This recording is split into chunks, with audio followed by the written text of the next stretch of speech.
नमस्कार दोस्तों, कैसे हो आप सब?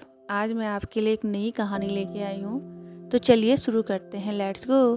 एक बार की बात है, एक गांव में एक गरीब लकड़हारा रहता था जिसका नाम था गोपाल। गोपाल बहुत मेहनती और सबकी मदद करता था, पर वह बहुत कम पैसे कमाता था, जिससे उसकी पत्नी हमेशा उससे गुस्सा करती थी। पत्नी को खुश करने के लिए गोपाल देर रात तक काम करता और जंगल की लकड़ी काटकर शहर में बेचने जाता।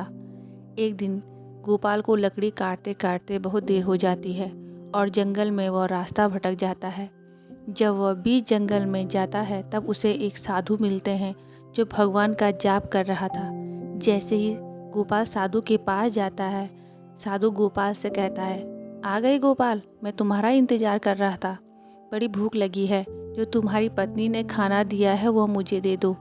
साधु की बात सुनकर गोपाल चौंक जाता है, अपना सारा खाना साधु को दे देता है। साधु खाना खाकर गोपाल को धन्यवाद देता है और कहता है, तुम्हारा खाना तो मैंने खा लिया, अब तुम क्या खाओगे? गोपाल कहता है, बाबा मैं बाद में खा लूँगा, आप मेरी चिंता मत करो, आप मुझे जंगल से बाहर जाने का रास्ता बता दो। साधु गोपाल से कहता है, मुझे तुम्हारा खाना खाकर बहुत आनंद प्राप्त हुआ है, इसलिए मैं उपहार में तुम्हें एक कुल्हाड़ी देना चाहता हूँ। यह कुल्हाड़ी ऐसी वैसी नहीं है, यह एक चमत्कारी कुल्हाड़ी है। इससे तुम्हारे घंटों का काम बहुत कम समय में ही हो जाएगा। तुम यह कुल्हाड़ी लेकर जाओ, यह तुमको रास्ता दिखाएगी और जंगल से बाहर ले जाएगी। गोपाल ने पहले तो साधु से कुल्हाड़ी लेने से इनकार कर दिया, लेकिन जब साधु ने जोर दिया तो गोपाल मना नहीं कर पाया। अगले ही दिन जब गोपाल लकड़ी काटने गया तो देखा एक ही बार में पूरा पेड़ कट गया और छोटे छोटे लकड़ियों टुकड़े हो गए। जो गोपाल 4 दिन में काम करता था वह अब 1 ही घंटे में होने लगा। अब गोपाल शहर में 4 गुना ज़्यादा लकड़ी बेचने जाता और मुनाफा भी बढ़ता जाता। देखते ही देखते गोपाल की कुल्हाड़ी के चर्चे पूरे गांव में हो गए।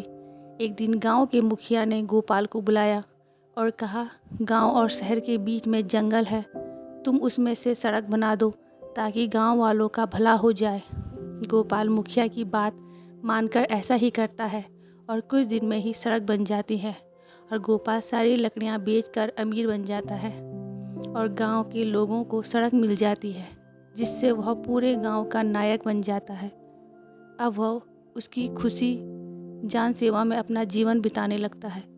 तो दोस्तों, हमें इस कहानी से यह शिक्षा मिलती है कि जब हमारे पास कोई शक्तियाँ अथवा दायित्व आता है तो हमको उसका स्वयं उपयोग न करें और सबकी भलाई के लिए उसका उपयोग करना चाहिए।